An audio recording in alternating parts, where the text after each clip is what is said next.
খেতে পাই বাজে মিটআপ করেছে আমাদেরকে ইনভাইট করে এত বাজে একটা জল বোতল দেওয়ার মতো না কেউ নেই জল এত গরমে জল দেওয়ার মতো না কেউ নেই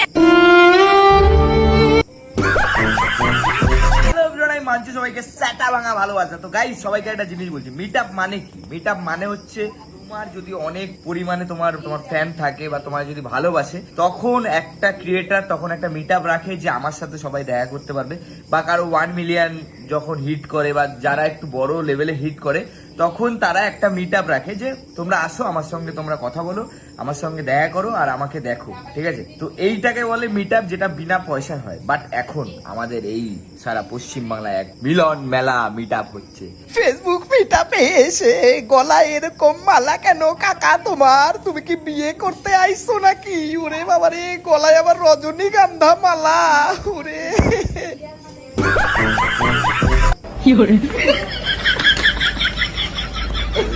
বলছি কাকা, বলছি গলায় রজনীগন্ধার মালা, তুমি কি ভোটে ভোটে দাঁড়িয়েছো নাকি ফেসবুক মিটআপে গিয়ে? মানে এরা আলাদা একটা জগৎ বানিয়ে নিয়েছে পশ্চিমবাংলার মধ্যে ভাই। এরা আলাদা একটা মানে আলাদা এদের একটা ডিপার্টমেন্ট দেওয়া উচিত ভাই পশ্চিমবাংলা সরকারকে।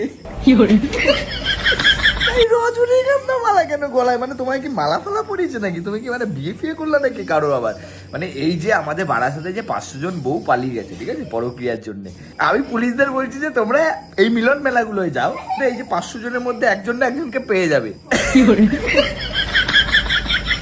সিরিয়াসলি বলছি, বড় বড় নিউজ চ্যানেলের আর্টিকেলে আছে। যাচ্ছ আনন্দ করছো, কিন্তু তাকে ভুলে যাচ্ছ, পরে গিয়ে আবার একসাথে ট্রেনে করে বাড়ি যাচ্ছ। এই জিনিসটা করো না।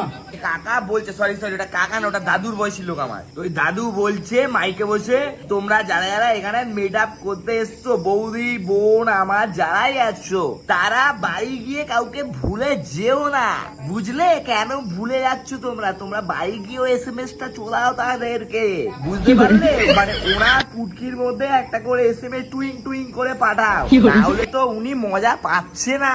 এইটাই বোঝাতে যাচ্ছে। মানে ধরো আজকে আমি বিয়ে করলাম, কলকাতায় গিয়ে কাজ করে টাকা পয়সা ইনকাম করার পর এত খেতে গিয়ে বউয়ের একটা আবদার করলো, বউ যে আমারে একটা মোবাইল কিনে দাও, স্মার্টফোন, আমি টাকা ইনকাম করব ফেসবুক থেকে, আমি নাচতে জানি, আমি গাইতে জানি, আমি মানে আমি পুরো আমি এরকম শাড়ি পরে এসে এরকম এরকম করে নাচ করব, ফেসবুক আমাকে টাকা দিয়ে দেবে। ফেসবুকে তো অরিজিনাল কন্টেন্ট একদম চায় না, ফেসবুক খালি নাচ গানই চায়, বুঝতে পারলে?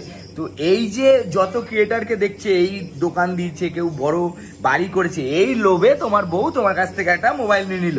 নেওয়ার পর কি করলো? নেওয়ার পর এরকম ফেসবুক মিলন মেলা দেখলো, হ্যাঁ ও বাবা এত লোক একসাথে আমাকে কমেন্ট করছে, ওই দাদু ফাদু ওরা সবাই কমেন্ট করছে। হ্যাঁ, কমেন্ট করার পর নিজেকে একটুখানি মনে হলো, ও বাবা 10টা কমেন্ট পাচ্ছি আমি, তার মানে আমি একটা সেলিব্রিটি, ঠিক আছে? তারপরে এটা কি করলো, ওই 400 টাকা তোমার নিজেরই 400 টাকা খরচা করলো, তোমার কাছ থেকে নিল, নিয়ে ওদেরকে দিল।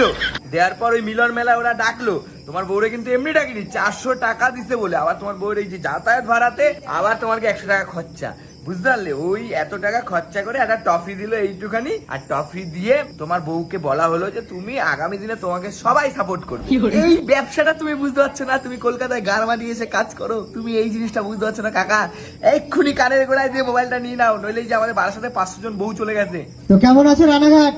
আমি আর কিছু বলবো না, আমার কথা সবাই রেগে যাবে ফালতু, ঠিক আছে? তো ব্যাপারটা হচ্ছে ভাই, একটা সিরিয়াস কথা বলি, মানে একটা জিনিস বলে দিই, মানে আমার বলা উচিত এই ভিডিওটা। মানে আমি অনেক ভিডিও আমার কাছে এসেছিল, আমি ওগুলো সব রোস্ট করতে চাই না। আমি একটা জিনিস বলতে চাই যে ভাই, পশ্চিমবাংলার মধ্যে সব থেকে যদি মানে বিশ্ববিখ্যাত মিটআপ হয়, যেটা হচ্ছে রানাঘাট ভাই। এই রানাঘাট ভাই এমনই এক জায়গা যে ভাই সব লোক আছে এখানেই মিটআপ করতে। মানে আমি যত মিটআপ দেখেছি আজ পর্যন্ত এইসব ক্যাজরা পার্টিদের, রানাঘাট, মুর্শিদাবাদ, ক্যানিং, মুর্শিদাবাদ, ক্যানিং, রানাঘাট, তারপরে হচ্ছে তোমার কি ওদিকে কি বলে, বীরভূম, কোচবিহার, ওই যে রাজার বাড়ি যেটা আছে ওইখানে মিটআপ। ভাই এই কয়টা জায়গায় কি লেভেলের মিটআপ হয়, মানে এই যে সঙ্গম মেলা, তোমাদেরকে কি বলবো। বাট আমি একটা জিনিসই বলতে চাই যে ভাই, টাকা দিয়ে টফি পাওয়ার থেকে ওই টফিটা এরকম ভাবে নেবে, নিয়ে তেল মাখাবে, নিয়ে পোদের মধ্যে গুজে রাখবে, খুবই ভালো লাগবে। আর মিডিয়া থেকে টাকা ইনকাম করা অতটা সোজা না। মানে যারা যারা এখনো সাকসেস হয়েছে তাদের পিছনের স্টোরি গিয়ে দেখো, ছোট মোবাইল থেকে শুরু করেছে, তারপরে তারা থেকে ক্যামেরায় গিয়ে শিফট হয়েছে, অনেক সময় লাগে। আর ফেসবুক মানেই আমাকে অনেকেই জিজ্ঞাসা করে, অনেক ভালো ভালো লোক আমাকে ফোন করে বলে আমার বউয়ের এই অবস্থা, মানে সরকারি চাকরি করে তারা, আমায় বলছে যে আমার বউকে একটু হেল্প করে দাও। ভাই হেল্প করে কোনোদিন কিছু হয় না, হেল্প করে কোনোদিন কিছু হয় না। আমার অডিয়েন্স আমারই অডিয়েন্স, সেটা আমাকেই পছন্দ করে, অন্য কাউকে পছন্দ করে না। আমি বলে দিলেও তোমার কাছে যাবে না, হয়তো প্রথম ভিডিওতে গিয়ে কমেন্ট করবে কিন্তু পরের ভিডিওতে যাবে না, আমাকেই দেখতে চায়। তো নিজের অডিয়েন্স নিজে বানাও, আর এমন কিছু করো যেটা মানে ইউনিক, বুঝতে পারলাম। তো তোমার বউকে এই হেল্প করে দেবো, ওই আগিয়ে দেবো, এইগুলো প্লিজ আমার ফোন করো না। নইলে এই যে এই গ্রুপের সাথে গিয়ে কন্ট্যাক্ট করো, এদের কাছে কমেন্টও পাবে। আর রাতের বেলা ওই যে বললো যে তোমার বুঝতে পারছো ব্যাপারটা, যে এসএমএস করতে